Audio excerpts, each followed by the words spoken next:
loss 30th June 2070 as it achieved sale 89.6 which was 80% of the break even sales। जहरी सी बात है, loss हुआ है तो इसका मतलब है ब्रेक इवन सेल्स तो अचीव ही नहीं हुई, क्योंकि अगर ब्रेक इवन सेल्स अचीव हो जाती तो लॉस जीरो होता। तो आपकी सेल्स ब्रेक इवन सेल से भी कम हुई है, ब्रेक इवन सेल्स का भी 80% हुई है। Contribution margin on the sale was 25%, CS ratio उसने हमें दे दी 25%। Variable cost comprised 45% material, 35% labour, 20% overheads. ये जो उसने इंफॉर्मेशन दी है इसमें हमारी जो सेल्स आई हैं वो है 89.6 million. During a discussion on the situation, the marketing director was of the view that no increase in sale price was possible। कहते हैं सेल प्राइस के अंदर आप इजाफा नहीं कर सकते due to severe competition. However, sales volume can be increased by reducing prices। कहते हैं सेल वॉल्यूम बढ़ाया जा सकता है अगर आप कुछ कीमत कम कर लें। The production director was of the view that since the plant is quite old, the production capacity cannot be increased beyond the current level of 70%। मतलब जो आपकी सेल्स आई है ना, ये आपके प्लांट या टोटल कैपेसिटी का 70%। कहते हैं according to the management has developed the following plan, new plant was installed whose capacity would be increased by 20% more than the installed plant या more than the existing plant. कहता है कि management कहती है कि नया प्लांट लगा लेते हैं, उससे कैपेसिटी बढ़ जाएगी। ओके होगी बात। कहता है the cost and useful life of the plant is 30 million and 10 years respectively। The fund for the new plant would be arranged through the bank loan at the rate of 10%। ये सारी situation पहले भी paper में आई हुई है। Capacity utilization of 85% is planned for the first year of the operation। कहते हैं जितनी कैपेसिटी नए प्लांट की होगी उसका 85% हम यूटिलाइज करेंगे। Okay. The new plant was eliminating existing wastage 5% of the input and reduce 10% labour hours. 5% wastage कम हो गई, मतलब पहले अगर हमें जो चीजें बनाने में 100 यूनिट लगते थे अब 95 लगेंगे, 5% कम हो जाएगा, वेस्टेज कम हो जाएगी। मतलब पहले हम अगर जहां पर 100 kg इस्तेमाल करते थे अब 95 kg में काम हो जाएगा। ओके होगी बात। और जो लेबर आवर्स जहां पर हमारे 100 आवर्स लगते थे अब 92 आवर्स लगेंगे। द एग्जिस्टिंग प्लांट, जो पहले ऑलरेडी प्लांट इंस्टॉल हुआ है, वो कहता है कि उसको install 15 years ago at a cost of 27 million। It has been remaining useful life 3 years would be traded in 2 million। कहता है 27 मिलियन का खरीदा था 15 साल पहले, और ट्रेड ऑफ का मतलब है 2 मिलियन में हम उसको दे रहे हैं, और उसकी जो रिमेनिंग लाइफ है वो अभी 3 साल रहती भी है। इसका मतलब है टोटल उसकी जो लाइफ है वो 18 साल हुई। टोटल लाइफ उसकी कितनी हुई? 18 साल। वो कहता है DL depreciate it's fixed assets straight line basis over estimated life. वो कहता है to sell the entire production selling price reduced by 2%। ये मेन बात है। Material would be purchased in bulk quantity would reduce the direct material cost by 10%। Direct wages increased by 8%।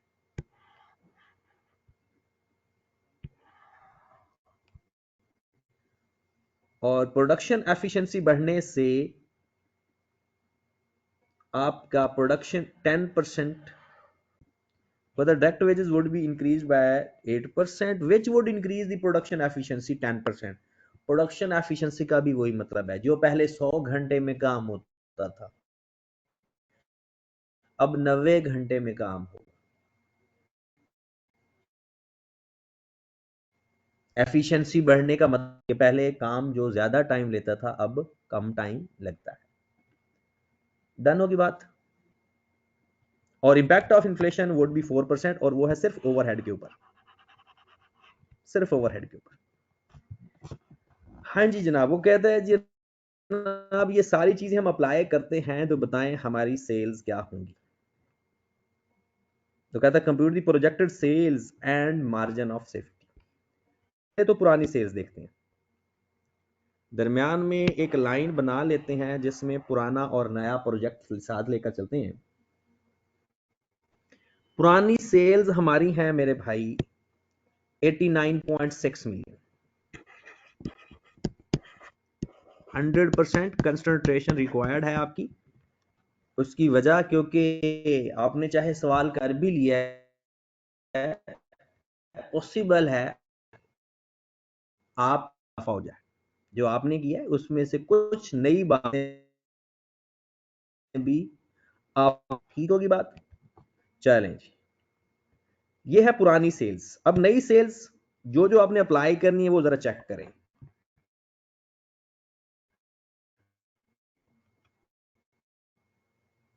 आपने ये जो sales हैं ये 70%, ये जो सेल्स हैं ये एग्जिस्टिंग प्लांट की 70। अगर मैं चाहता हूं नई सेल्स की capacity, full capacity, full capacity है मेरे भाई 89.6 डिवाइडेड बाय 70 मल्टीप्लाइड बाय 100। अगर मैं उस प्लांट की फुल कैपेसिटी देखना चाहूं तो वो ये है 100%। Got it? ये बात क्लियर हुई? मैं ये यहां पे लिख लेता हूं इस साइड पे, ताकि अभी ओल्ड एसिड की बात हो रही है। Divide by 70 multiplied by 100। ऐसे ही आप डायरेक्ट भी कर सकते हैं। मुझे सिर्फ आंसर बता दें। आंसर आ गया 128। कैलकुलेटर नहीं लेकर, ये इस एसिड की टोटल कैपेसिटी है। डन। कहता है अगर आप नया प्लांट इंस्टॉल करते हो तो 20% कैपेसिटी बढ़ जाएगी। अगर आप नया प्लांट इस्तेमाल करते हो सर जी स्क्रीन नहीं शो हो रही। 20% कैपेसिटी बढ़ेगी। स्क्रीन नहीं शो हो रही? सबको नहीं हो रही या सिर्फ आपको नहीं शो हो रही?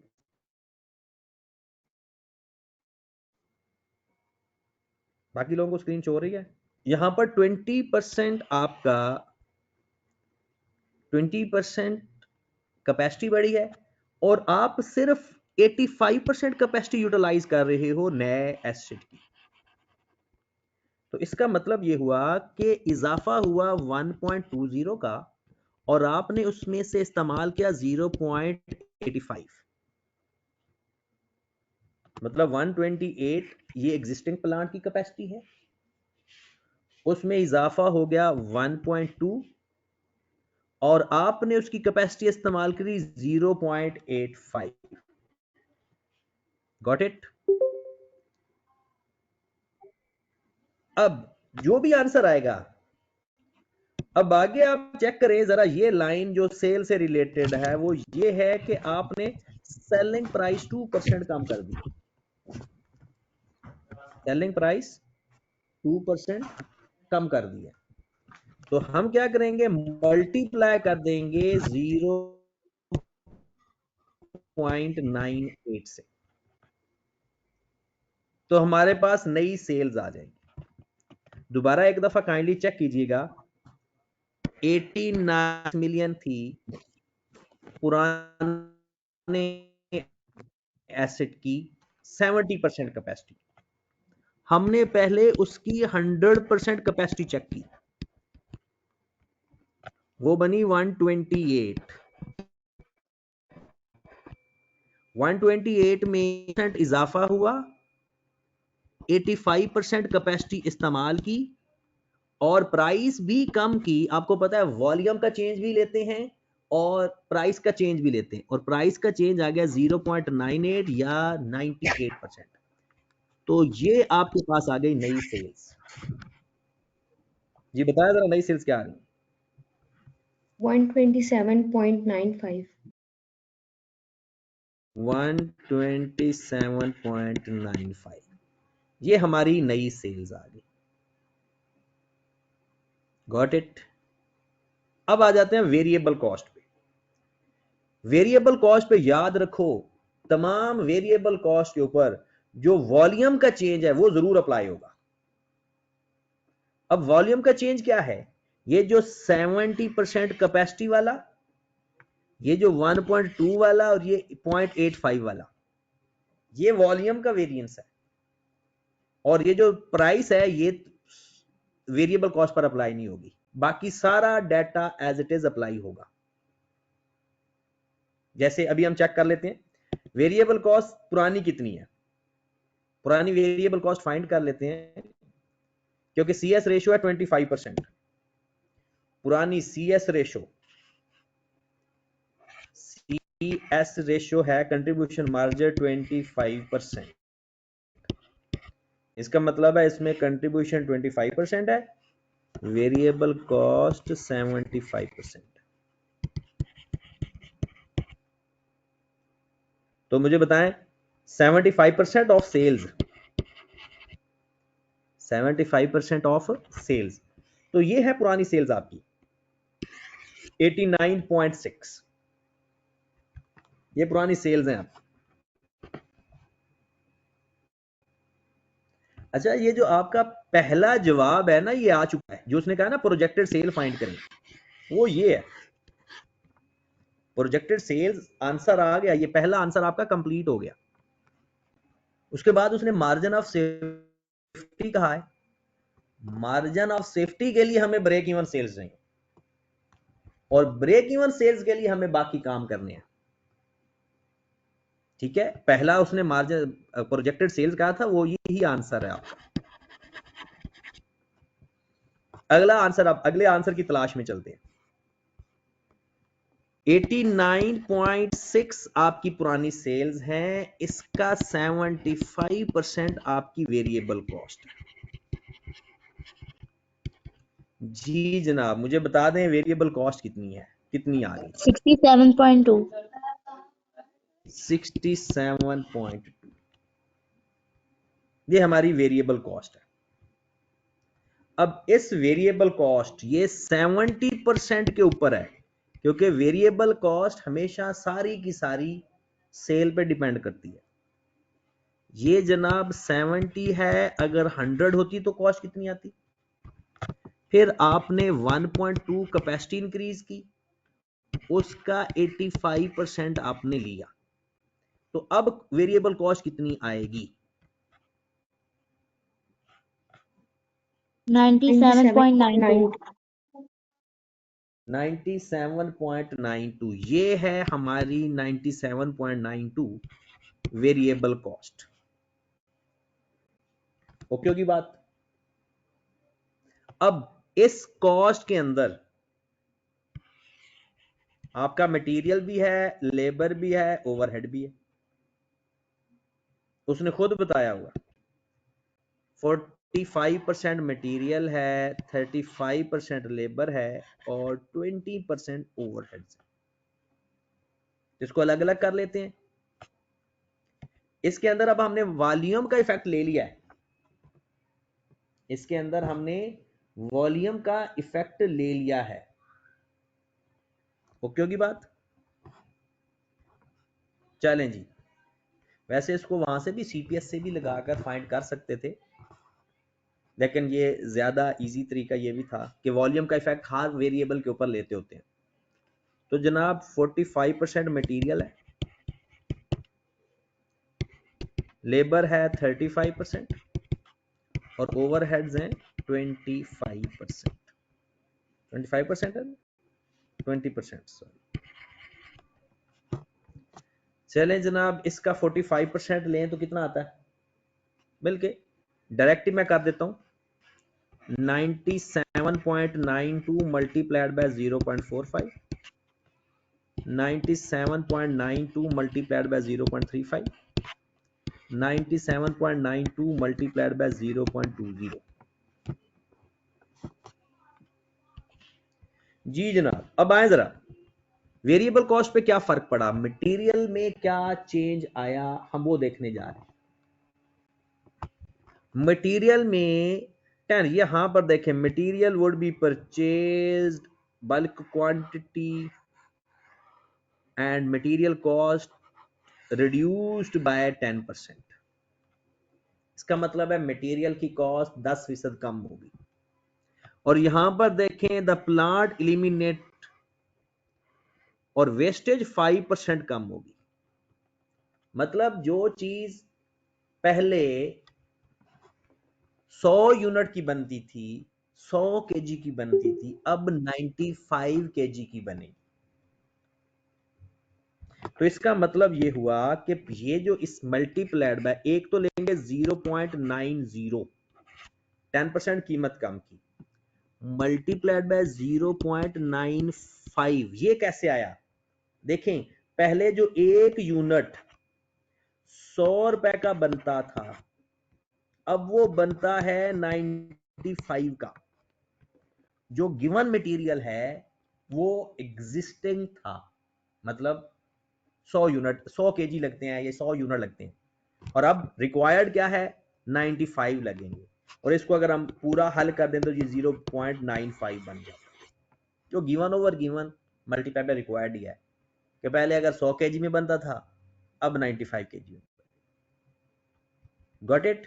तो ये हमारे पास नया मटेरियल आ गया, 97.92 multiplied by 0.45 multiplied by 0.9 multiplied by 0.95, क्या वैल्यू आती है इसकी? 37.67। 37.67। फिर लेबर पे आए, लेबर के बारे में पढ़ें, देखें या उसने इंफॉर्मेशन शफल करके दी है, और मैं हर चीज पर उसकी अपनी इंफॉर्मेशन पढ़ पढ़ के आपको बता रहा हूं। बाकी भी ढेर सारी इंफॉर्मेशन है, वो मैं इसलिए इग्नोर कर रहा हूं क्योंकि जिसकी जरूरत है सिर्फ उसको पढ़ते हैं। लेबर, लेबर रिड्यूस हो गया 8%। इसका मतलब है अब काम हो जाएगा 92% में। लेबर रेट बढ़ गया 8%। इसकी वजह से, लेबर रेट बढ़ने से कीमत बढ़ गई। एफिशिएंसी बढ़ी 10%। बिल्कुल वैसे जो वेस्टेज है ना, एफिशिएंसी भी वैसे ही है कि पहले जो 100 घंटे में काम हो रहा था, अब 90 घंटे में काम होगा। तो हम 0.90 से मल्टीप्लाई कर देंगे। तो कर लेते हैं जनाब, मल्टीप्लाइड बाय 0.92। ये 92 कहां से आया? वो जो 8% आवर्स कम हो गए हैं, ये वाले जो 8% आवर्स कम हो गए। फिर मल्टीप्लाइड बाय 1.08, ये जो 8% वेज रेट बढ़ गया, मल्टीप्लाइड बाय 0.90, ये जो 10% एफिशिएंसी बढ़ गई। ये सारी परसेंटेज मैंने लेबर के साथ मल्टीप्लाई कर दी। एफिशिएंसी और वेस्टेज एक जैसा नाम है, वो मटेरियल में इस्तेमाल होता है और ये लेबर में इस्तेमाल। हाँ जी जनाब, जरा 97.92 को मल्टीप्लाई करें 0.35, 0.92, 1.08, 0.90। 30.65। 30, ये सारे लोग किया करें कैलकुलेशन अपने हाथ से, बहुत जरूरी है। अब ओवरहेड्स की बात आ गई। ओवरहेड्स में सिर्फ एक बात लिखी हुई है और एंड पे के impact of inflation on overhead is 4%। Impact on inflation, इसके अलावा ओवरऑल आप देख लें, ओवरहेड के बारे में कोई भी बात नहीं की। ओके, तो ओवरहेड्स 4% बढ़ गया तो 1.04। हाँ जी, ओवरहेड कितने आ गए? 20.36। 20.36 और राउंड ऑफ करेंगे तो 3। लो जनाब, ये हमारे पास नया मटेरियल, नई लेबर, नए ओवरहेड आ गए। अब इनको सबको प्लस कर लो तो हमारे पास वेरिएबल कॉस्ट आ गई, नई वेरिएबल कॉस्ट। हाँ जी जनाब, नई वेरिएबल कॉस्ट 37.67 प्लस 30.65 प्लस 20.37 88.68।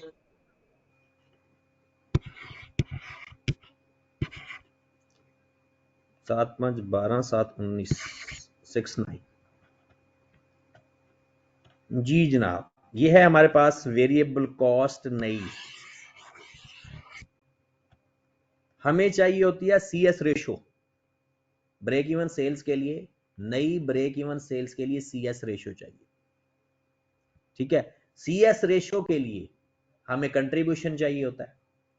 अब कंट्रीब्यूशन तो मिल गया, सेल भी हमारे पास आ गई, वेरिएबल कॉस्ट भी आ गई, माइनस करेंगे हमारे पास कंट्रीब्यूशन आ जाएगा। लेकिन हमें फिक्स्ड कॉस्ट भी तो चाहिए ब्रेक इवन के लिए। Fix cost, working for fixed cost, आपके पास है पहले पुराना पाकिस्तान आपके पास है, उसमें है 89.6 मिलियन। ये है सेल्स, जो कि ब्रेक इवन सेल्स का 80% है। तो आपके पास ब्रेक इवन सेल्स आ जाएंगे पुरानी। हाँ जी, ब्रेक इवन सेल्स कितनी है? 112। 112। ओके, और आपको CS रेशियो गिवन है 25%। आपको पता है CS रेशियो और फिक्स्ड कॉस्ट एक ही चीज होती है। CS रेशियो और फिक्स्ड कॉस्ट एक ही चीज के दो नाम है। तो हम क्या करेंगे, फिक्स्ड कॉस्ट अगर फाइंड करनी है तो ब्रेक इवन सेल्स को मल्टीप्लाई कर देंगे CS रेशियो से। ये कल बात भी मैंने बताई थी। तो 112 मल्टीप्लाइड बाय 0.25, 28। ये हमारी 28 मिलियन पुरानी फिक्स्ड कॉस्ट आ गई पुराने डाटा से। अगर आपको ना यकीन आए तो ब्रेक इवन सेल्स का फार्मूला लिख लो, जिसमें होता है fixed cost divide by CS ratio. CS मतलब कंट्रीब्यूशन मार्जिन। तो ये contribution margin break even sale से मल्टीप्लाई कर देते हैं तो हमारे पास फिक्स्ड कॉस्ट आ। अब ये पुरानी फिक्स्ड कॉस्ट है, अब हम इसको नया करने लगे हैं। ठीक होगी बात? और नया कैसे करना है, सवाल पढ़ के। पुरानी फिक्स्ड कॉस्ट है हमारे पास एग्जिस्टिंग फिक्स्ड कॉस्ट,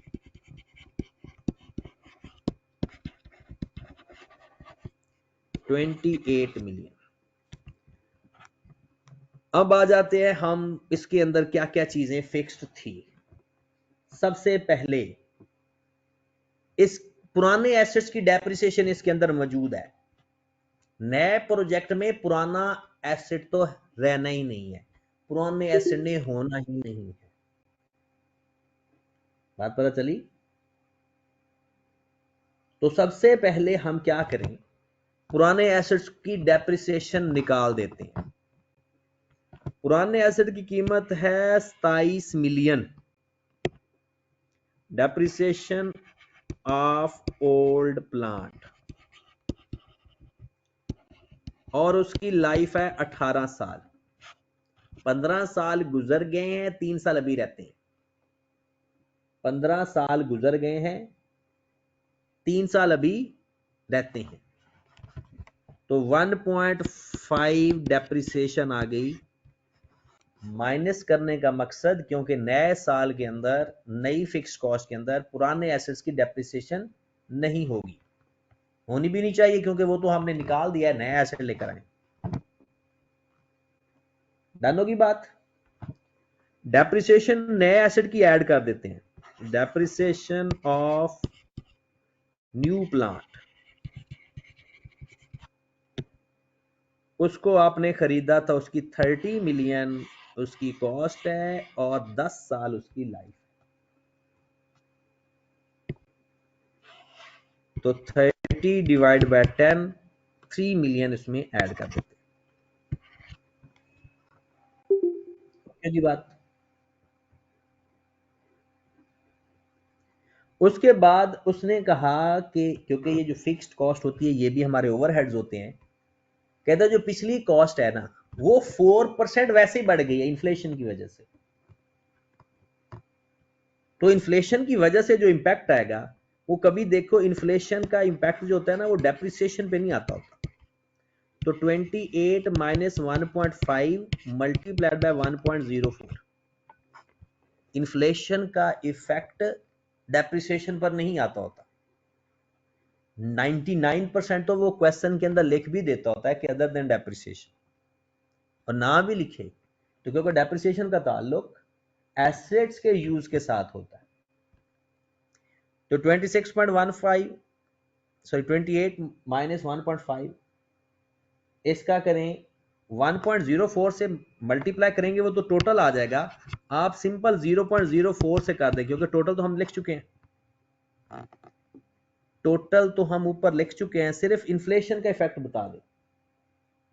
0.06 1.06, क्योंकि अगर 1.04 से मल्टीप्लाई करेंगे ना तो फिर ये 28 नहीं लिखते, डायरेक्ट अमाउंट लिख देते हैं क्योंकि उसमें वो 4% ऐड होके आ जाता। तो सिर्फ 0.04 लिखेंगे तो वो अमाउंट सिर्फ इंक्रीमेंट आएगा। हाँ जी जनाब, इन्फ्लेशन भी हो गया। उसके बाद जो आप हमने नया एसेट खरीदा है उसके ऊपर इंटरेस्ट ऑन लोन भी तो आना है क्योंकि लोन लिया था हमने। इंटरेस्ट ऑन लोन 30 मिलियन का था, 2 मिलियन हमारे पास पैसे थे, वो जो पुराना एसेट बेचा है, तो हमने लोन अरेंज किया 28 मिलियन का। याद रखें जब ये वो बात ना भी बताए, वो बात ना भी बताए कि जी पुराने, अगर वो खुद कह देंगे ना कि पुराने पैसे आपने यूटिलाइज नहीं किए, पूरे का पूरा लोन दिया तो फिर 30 मिलियन था, वरना हमने सिर्फ एडिशनल अमाउंट लोन के लिए अरेंज करते हैं क्योंकि हमें इंटरेस्ट कॉस्ट ज्यादा पड़ रही होती है। तो 30 में से 2 मिलियन जो हमने पुराना एसेट बेच के, पुराना एसेट हमने बेचा उसको माइनस किया, तो इसके ऊपर हम रेट ऑफ इंटरेस्ट लेंगे 10%, 2.8। फिर पुराना एसेट बेच के हमें गेन या लॉस भी हुआ, गेन या लॉस चेक करने का तरीका वही IAS 16। 1.5 मिलियन एक साल की डेप्रिसिएशन, 15 साल गुजर चुके हैं, तो आप बता सकते हैं कि 15 सालों की डेप्रिसिएशन कितनी होगी?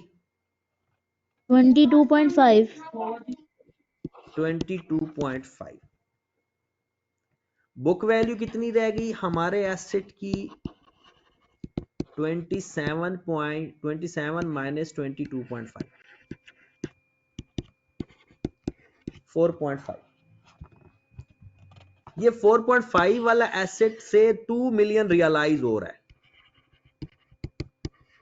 हमें कैश कितना मिल रहा है? 2 मिलियन। तो लॉस ऑन डिस्पोजल कितना हो गया? 2.5। लॉस ऑन डिस्पोजल क्या हो गया? 2.5 मिलियन। तो लॉ जनाब ये है नया प्रोजेक्ट शुरू करने के सम्राट। इतनी आपको अदर देन वेरिएबल कॉस्ट पड़ रही है, other than variable cost 28 minus 1.5 plus 3 plus 1.06 plus 2.8 plus 2.5, gain होता माइनस कर देते, लॉस होता है प्लस कर देते। हाँ जी, कितनी अमाउंट हमें फिक्स्ड कॉस्ट आ रही है? 35.86. 35.86। अब जरा अपने सवाल पर आओ, मुझे एक दफा सारी कॉस्ट अलग से लिखवाओ। प्रोजेक्टेड सेल्स कितनी आई?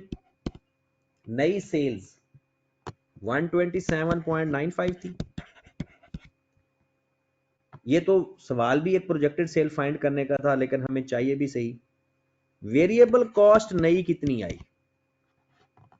वेरिएबल कॉस्ट कितनी आई थी? 88.69। अगर नई सेल में से नई वेरिएबल कॉस्ट निकाल देंगे तो आपके पास आएगा कंट्रीब्यूशन। कितना आ गया कंट्रीब्यूशन? 39.26. 39.26। फिक्स्ड कॉस्ट नई हमने अभी अभी फाइंड की है 35.86। हमने प्रॉफिट नहीं फाइंड करना, याद रख ले। हमने प्रॉफिट नहीं फाइंड करना, बल्कि हमने फाइंड करनी है ब्रेक इवन सेल्स नई वाली। ब्रेक इवन सेल्स नई। Fixed cost divided by C S ratio. C S, C हो गया 39.2, एस हो गया 127.95, सी एस रेशियो। तो हमारे पास ब्रेक इवन सेल्स आ गए। हाँ जी डबल बताएं वन कोई। Six point 116.87। 116.87। 116.87 break even sales आ गई। एक्चुअल सेल्स है, हमें चाहिए margin of safety percentage. Margin of safety percentage का फार्मूला क्या होता है? Actual sales minus break even sales divided by actual sales multiplied by 100। Unit हो तो सारे यूनिट ले लेते हैं, अमाउंट हो तो सारी अमाउंट ले लेते हैं। 127.95 minus 116.87 divided by 127.95 multiplied by 100। जी जनाब, ये था दूसरा पार्ट क्वेश्चन। 8.66% आपका आंसर। पहला पार्ट प्रोजेक्टेड सेल्स फाइंड करना था, दूसरा पार्ट मार्जिन ऑफ सेफ्टी। मतलब सवाल तो वही था, अल्टीमेटली वही ब्रेक इवन सेल्स उसने फाइंड करने के लिए हमें पूछा, कुछ परसेंटेज भी हमें एक्स्ट्रा दे दी। गॉट इट जी। ये था हमारा क्वेश्चन नंबर 5। हाँ जी, क्वेश्चन नंबर इसके नेक्स्ट पे जनाब, पेपर में अगर ओवरऑल मैं आपको बताऊं तो ये आपका आंसर है और ये आपका आंसर है, बस बाकी सारी वर्किंग। ये 2 लाइनों का आंसर है, बाकी जितना भी आपने चीजें फैलाई हैं, खिलारी हैं, वो सारी वर्किंग। हाँ जी जनाब, तो नेक्स्ट क्वेश्चन पे चलते हैं। क्वेश्चन नंबर 6 बड़ा खूबसूरत सा लिखा हुआ नजर आ रहा है। इसमें देखते हैं कि क्या कोई ऐसी नई चीज है या कोई परेशानी है, तो इसको डिस्कस कर लेते हैं। वैसे तो अगर ये सारे सवाल आपके हो भी जाएं, फिर भी डिस्कस करने से इसका फायदा ही होता है, क्योंकि कोई नया रास्ता समझ लग जाती है। पेपर में भी ऐसा ही करके आना है आपने, क्योंकि पेपर में जो आएगा, जो इंफॉर्मेशन सामने होगी, अकॉर्डिंग टू सिचुएशन उसको हैंडल कर लेंगे जी। क्वेश्चन है, Washington limited is a listed company having paid up capital 140 million. WOL deals in the manufacturing of washing machines.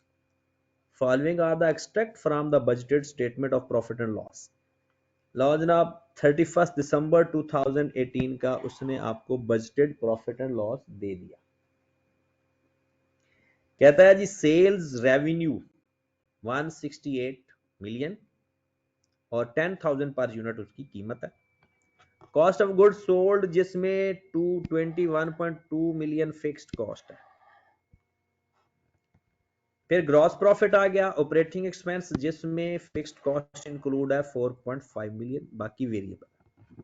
Gross profit और 30% टैक्स है। प्रॉफिट आफ्टर टैक्स आ गया 17,500 या 17.5 मिलियन। थोड़ा active, क्योंकि सीवीपी के सवाल आपको जितने ज्यादा एक्टिव होकर बैठोगे उतना फायदा है। थोड़ा सा भी अगर आपने दिमाग इधर उधर किया ना, सवाल तो मैंने हल कर देना, समझ नहीं लगनी। सवाल पढ़ने में ही सारा कुछ है, सवाल की अंग्रेजी है सारी। अगर आप ये देखोगे कि जी सवाल कोई हल करने में जो सोल्यूशन आप कॉपी पेस्ट कर लो वो तो आपकी बुक में भी गिवन है, लेकिन सारा सवाल ही पढ़ने में इंटरेस्ट है सारा।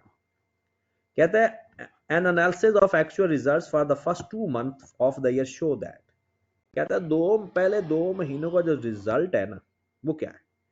Due to change in import duty structure, imported products have become available in the market much cheaper price. Consequently, it was decided to reduce the selling price 2,500 per unit with effect from 1st January 2018। कहते 2 महीनों के लिए हमने plan किया है कि 9,500 per unit sale price कर। पहले कुछ और थी, अब कुछ और होगी। 1,500 washing machine were sold during the period, कहता है 1,500 मशीनें बिकी इन 2 महीनों में। Due to increase in raw material with effect from 1st January, variable cost increased by 5%। Variable cost भी 5% बढ़ गई। To boost the sales, WL has decided to launch promotion campaign 5 million। Director of WL wishes to 5% dividend to its ordinary shareholder, कहता है कि जनाब director कहता है कि उसने 5% ऑर्डिनरी शेयर होल्डर को डिविडेंड देना है।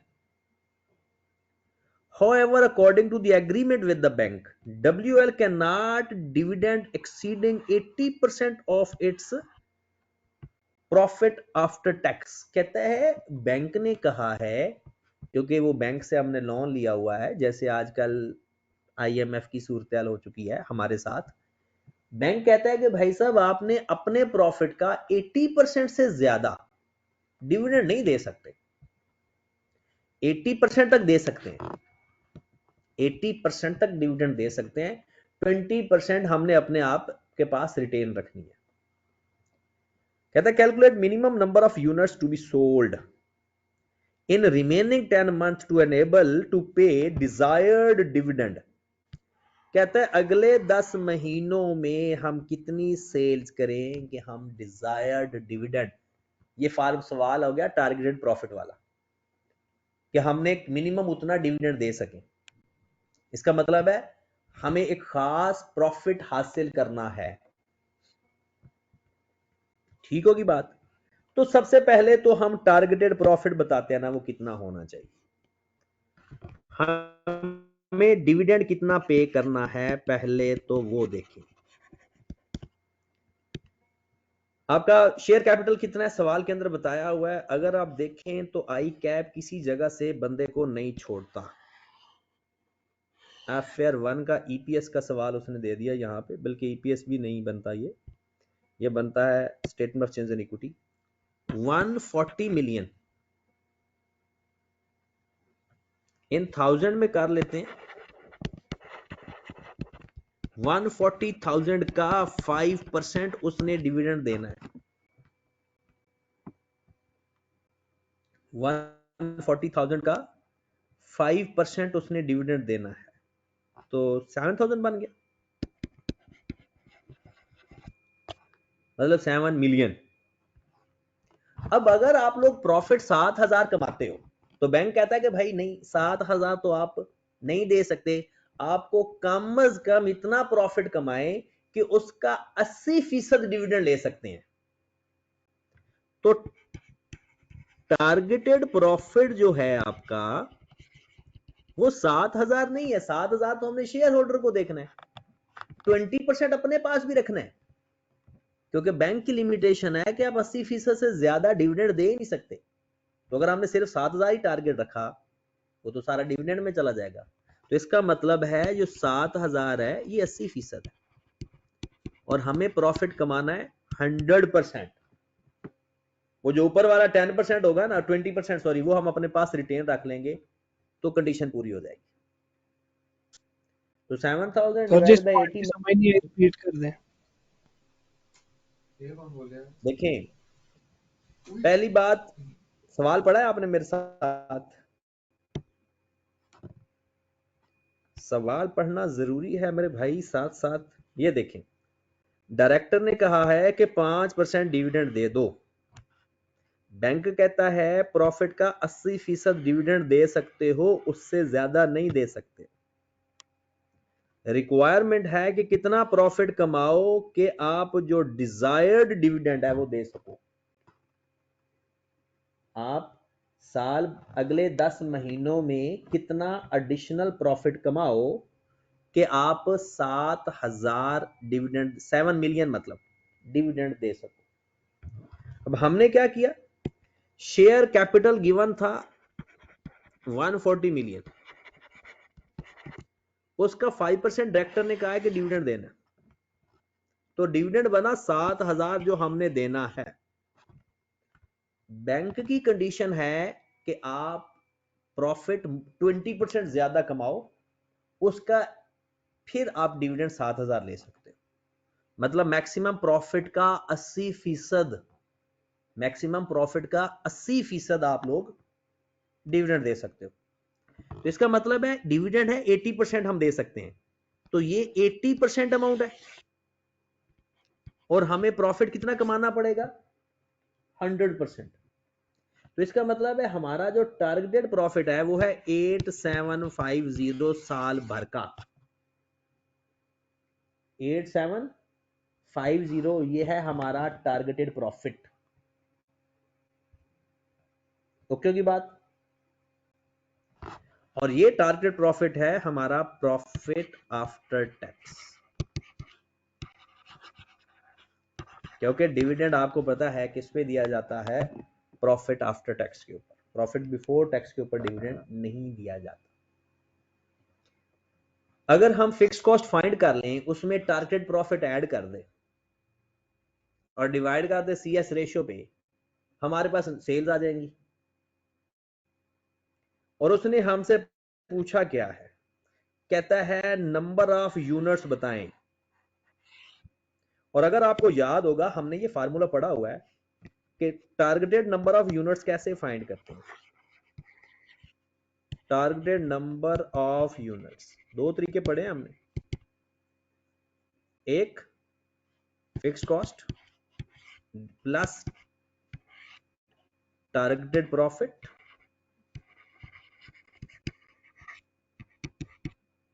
Divided by contribution per unit, या टारगेटेड सेल्स फाइंड कर लें, उसको सेल प्राइस पर यूनिट पे डिवाइड कर दें, नंबर ऑफ यूनिट्स आ जाएंगे। मतलब जैसे ये ब्रेक इवन यूनिट्स है ना एक तरह के, या आप टारगेटेड, जिसे हम ब्रेक इवन सेल्स कहते हैं,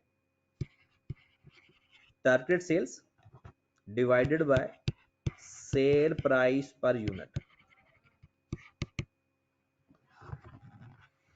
तब भी टारगेटेड यूनिट्स आ जाएंगे। तो हमारा अब टारगेट क्या है, फिक्स कॉस्ट फाइंड करना, टारगेटेड प्रॉफिट तो हमने फाइंड कर लिया है ना, टारगेट प्रॉफिट तो हमने फाइंड कर लिया, फिक्स कॉस्ट फाइंड कर लो, कंट्रीब्यूशन फाइंड कर लो। ओके, तो हमारे पास अमाउंट आ जाएगी। लो जनाब, कुछ वैसे तो आपके पास भी तरीके हैं, वेरिएबल कॉस्ट की इंफॉर्मेशन हमें गिवन है तो हम वेरिएबल कॉस्ट फाइंड कर सकते हैं, ठीक है।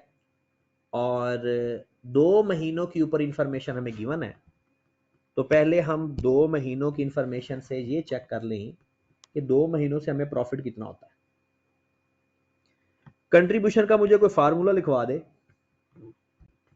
कंट्रीब्यूशन का कोई फार्मूला लिखवा दे जी, कोई बंदा मुझे कंट्रीब्यूशन का फार्मूला लिखवा दे।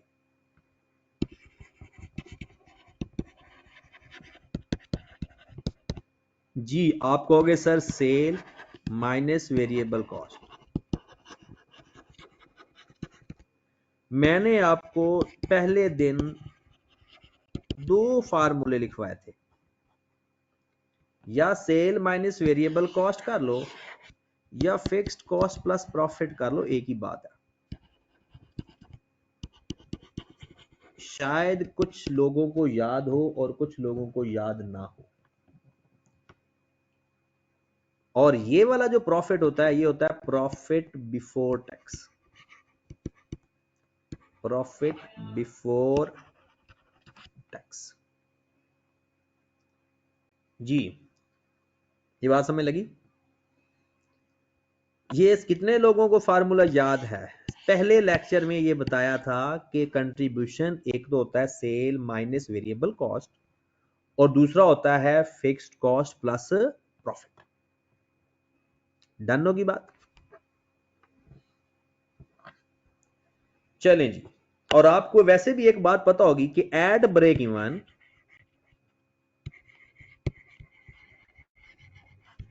ये खुद ही इसको जज कर लेना, यानी डिफरेंट चीजें एक ही क्वेश्चन से निकलती हैं।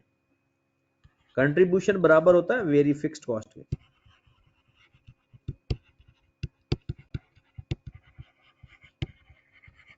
Eight break even contribution is equal to fixed cost. ये वैसे ही पता होना चाहिए आपको, इसमें शायद इसका इस्तेमाल नहीं है। चलें जनाब, हमें चाहिए अगले 10 महीनों का प्रॉफिट, 10 महीनों का कंट्रीब्यूशन या 10 महीनों के नंबर ऑफ यूनिट्स जो हमें ये वाला प्रॉफिट दे दे। टारगेटेड प्रॉफिट 8750, क्योंकि अगर इतना प्रॉफिट होगा तो हम 7000 अपना डिविडेंड ले सकते हैं। 2 महीने गुजर चुके हैं जनाब। अब 2 महीने जो गुजर गए हैं उसका कुछ ना कुछ तो प्रॉफिट हमने फाइंड कर लिया, कुछ ना कुछ कंट्रीब्यूशन आ भी गया। तो हम ऐसा करते हैं कि जो 2 महीने का कंट्रीब्यूशन है वो तो पहले निकाल देना, क्योंकि वो तो हमने अर्न कर लिया है। हमें एक्स्ट्रा कंट्रीब्यूशन कितना चाहिए हम वो फाइंड कर लेते हैं। जी जनाब, वैसे तो आप लोग वेरिएबल कॉस्ट फाइंड कर सकते हो, लेकिन मैं जो ICAP की किताब में भी इसी तरह से हल किया हुआ है, मैं भी वही आपको समझाने लगा हूं कि हम कंट्रीब्यूशन कुछ इस तरह से फाइंड कर लेते हैं। Contribution is equal to profit plus fixed cost, profit plus fixed cost, और ये प्रॉफिट बिफोर टैक्स है। जी जनाब, हमारे पास प्रॉफिट, यहां पर चलते हैं वापस थोड़ा सा, टैक्स है 30%। ये जो प्रॉफिट है ये हमारे पास है 8750 आफ्टर टैक्स, टैक्स है 30%। तो मुझे बताओ ये 30% माइनस करने के बाद अमाउंट 130 है या 70% है? ये जो 8750 है ये हमारे पास, अगर मैं इसको प्रॉफिट बिफोर टैक्स में लेकर जाना चाहूं तो इसमें से 30% टैक्स माइनस हो चुका है, तो ये अमाउंट 70 हुई। और हमें अमाउंट कितनी चाहिए? Profit before tax plus variable cost कितनी है, सॉरी फिक्स्ड कॉस्ट। यहां पर देखें उसने फिक्स्ड कॉस्ट बताई हुई है कि इसके अंदर फिक्स्ड कॉस्ट 2.1 मिलियन है और इसके अंदर फिक्स्ड कॉस्ट 4.5 मिलियन है, क्योंकि आपको पता है फिक्स्ड कॉस्ट तो फिक्स ही रहती है। फिर यहां पर आ जाए, वो कहता है कि नए प्रोजेक्ट में आपको 5 मिलियन का खर्चा भी पड़ेगा कैंपेन का, ये देखिए, तो ये भी तो फिक्स्ड कॉस्ट ही है। इसके अलावा और कोई फिक्स्ड कॉस्ट नहीं बताई। तो एक तो होगी जनाब 21.2 मिलियन प्लस एक हो गया 4.5 मिलियन प्लस एक हो गया 5 मिलियन, वो जो कंपेन है। तो जरा मुझे बता दें 8750 डिवाइड बाय 70 मल्टीप्लाइड बाय 100 कितनी अमाउंट आ रही है? 12500 12500 प्लस ये इन सबको प्लस कर देते हैं 200 प्लस 4500 प्लस 5000, ये हमारे पास आ गया total contribution.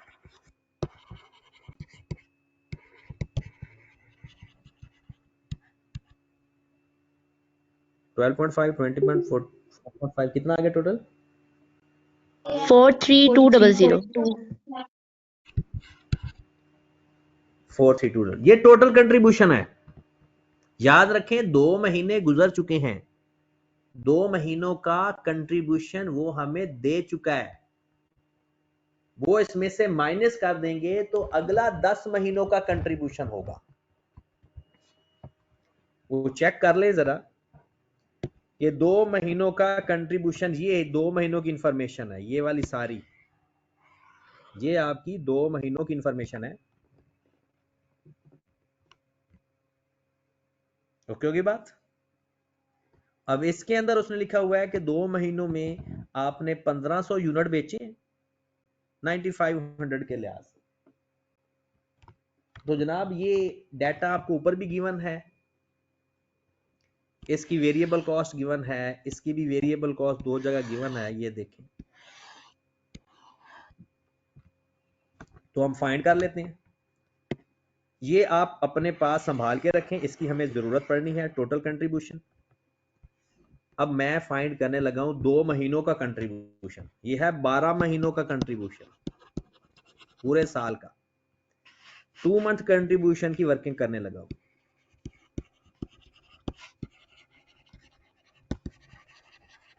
Two month contribution, जी जनाब। सबसे पहले वो कहता है कि आपने जो सेल्स की है ना 2 महीने की, वो की है 1500 यूनिट और एक यूनिट की कीमत है 9500। ओके, ये हमारे पास आ जाएगी सेल्स रुपीज इन 1000 कर लो चाहे। हाँ जी जनाब, कितनी सेल्स आ गई? 14250। 14250। सेल में से कंट्रीब्यूशन के लिए हमें वेरिएबल कॉस्ट माइनस करनी पड़ेगी, लेस वेरिएबल कॉस्ट।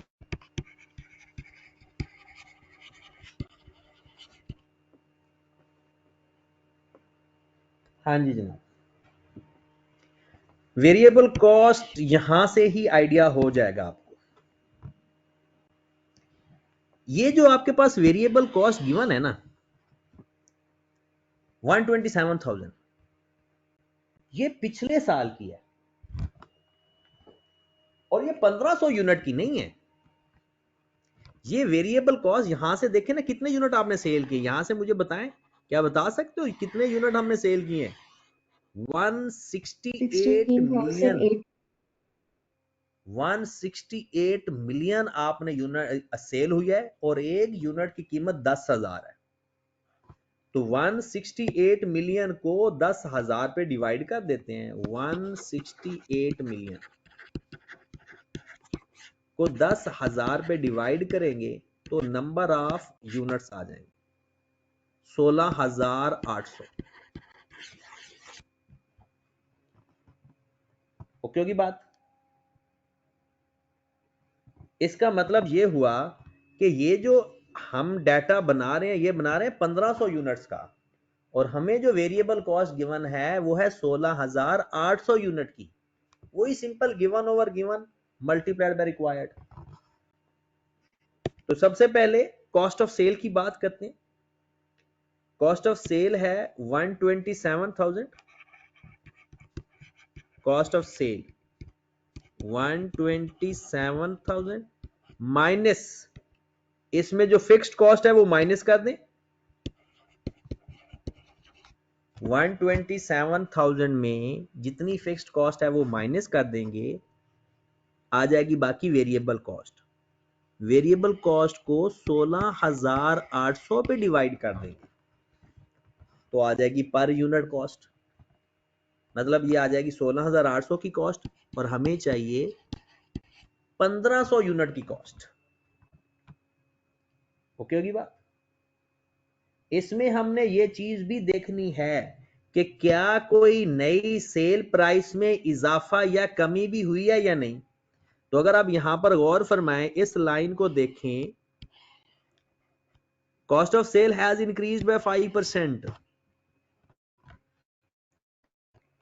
कहता है अगले प्रोजेक्ट के अंदर कॉस्ट ऑफ सेल 5% बढ़ गई है, तो multiplied by 1.05, that is cost of cell.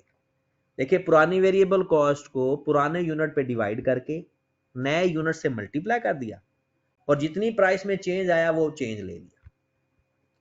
तो 2 महीनों की वेरिएबल कॉस्ट कितनी आ गई?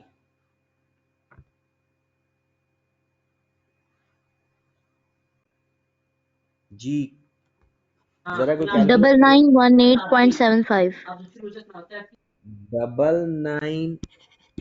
9918.75, that is variable cost of sale अभी आई है और कंट्रीब्यूशन में होता है टोटल वेरिएबल कॉस्ट। अब आ जाए यहां पे, जरा गौर फरमाइएगा। ऑपरेटिंग एक्सपेंस है टोटल 16 मिलियन के, जिसमें 4.5 मिलियन हमारी फिक्स्ड कॉस्ट है, बाकी सारी वेरिएबल है। तो हम क्या करेंगे, बिल्कुल वैसे ही operating cost 16,000 minus 4,500 divided by 16,800 multiplied by 1,500। Okay होगी बात। ऑपरेटिंग एक्सपेंस के बारे में उसने कुछ भी नहीं बताया कि इसकी प्राइस चेंज हुई है। पूरे सवाल में आपने पढ़ा, ऑपरेटिंग एक्सपेंस के बारे में किसी जगह उसने नहीं बताया कि ऑपरेटिंग कॉस्ट भी चेंज हुई है। तो वो उसको एज इट इज रखते हैं। कितनी अमाउंट आ गई? 1027.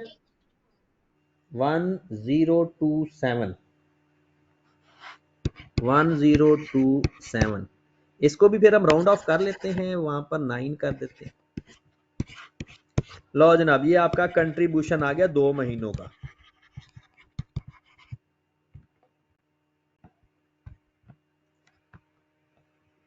ये हमारे पास कंट्रीब्यूशन आ गया 2 महीनों का। जी जनाब बता दें। 3304. 3304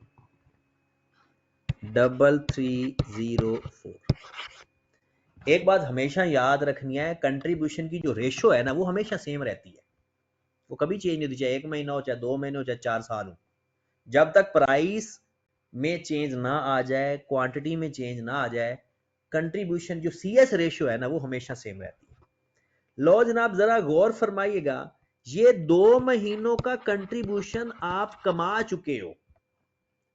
2 महीनों का कंट्रीब्यूशन हम कमा चुके हैं। ओके होगी बात।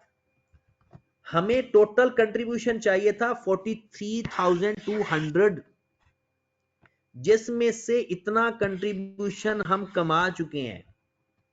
तो हमें रिक्वायर्ड कंट्रीब्यूशन क्या है in 10 month? Required contribution in 10 month,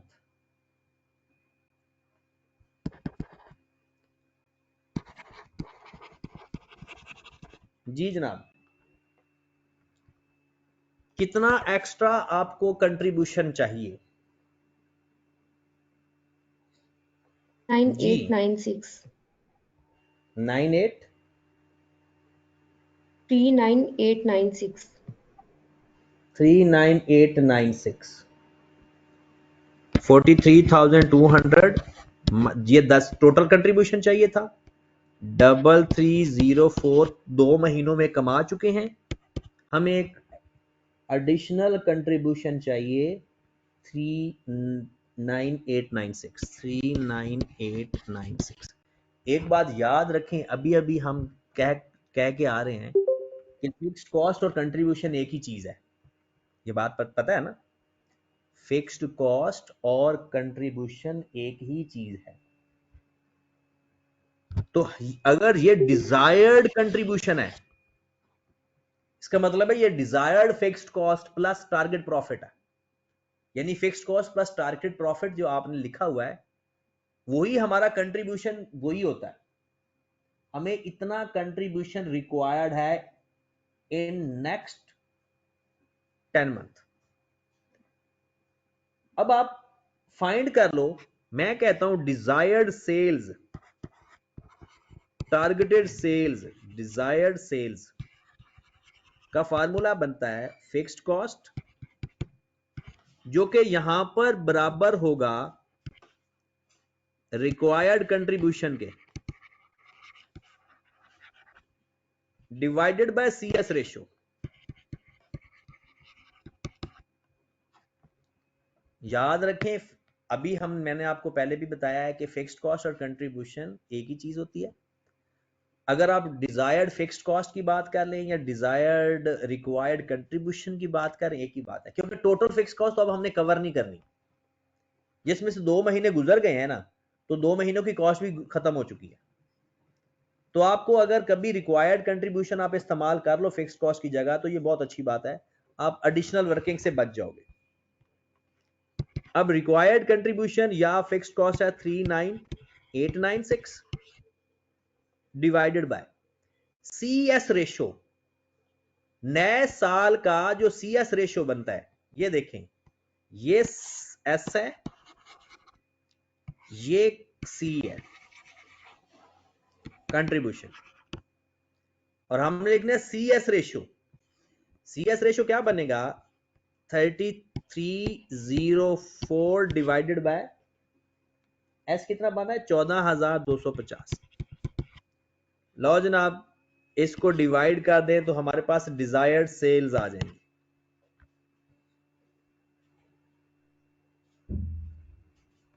हाँ जी बताएं जरा, डिजायर्ड सेल्स कितनी है? 172070 1720 दोबारा बताइएगा 1720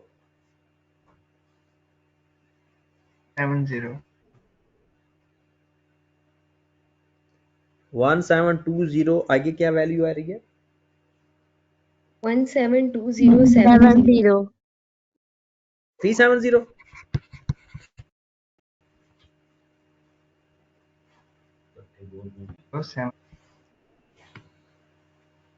ये आपकी डिजायर्ड सेल्स हैं, ये टारगेटेड सेल्स हैं। उसने नंबर ऑफ यूनिट्स पूछे, इसको डिवाइड कर दें आप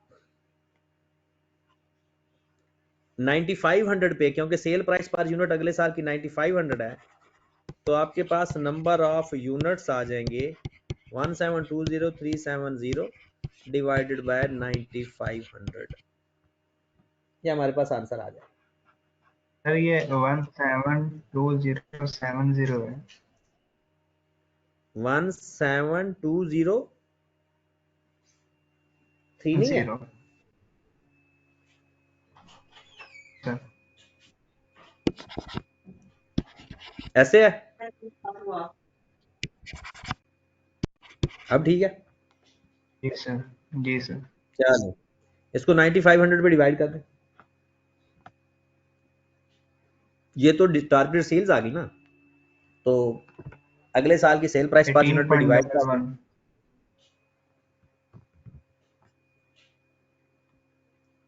दोबारा बताइएगा 18.11 18.11 और 1000 से मल्टीप्लाई भी कर देते हैं ना, क्योंकि आप यूनिट्स तो 1000 में लिखने हैं ना, इसको पूरा कर दे, यूनिट्स तो पूरे लिखने हैं।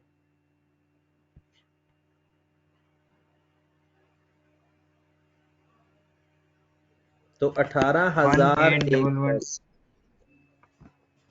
18,110। हाँ जी जनाब, ओके होगी बात।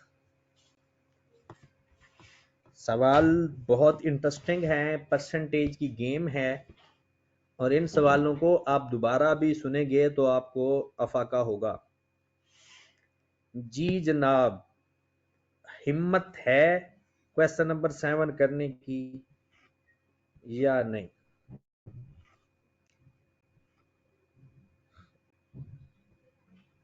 जी बताएं, अगर हिम्मत है तो इसको शुरू कर लेते हैं, अगर थक गए हो तो कल पे रख लेते हैं। बताएं जनाब जल्दी से।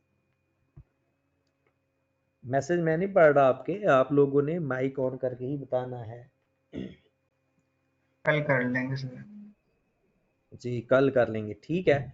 तो कल का जो टारगेट है, आपने क्वेश्चन नंबर 7 एक दफा दोबारा हल करना है, ठीक है। पहले पिछले सवाल जितने भी मैंने करवाए हैं, जितनी दफा करोगे फायदा होगा, ये बात याद रख लें। तो जितनी दफा करेंगे इंशाल्लाह फायदा होगा। तो कल का जो आपका, माजरत के साथ जो मैंने आपको प्लान भेजना था वो मैं अभी भेजता हूँ आपको। और कल के लिए जो हमारा काम है, एक क्वेश्चन नंबर 7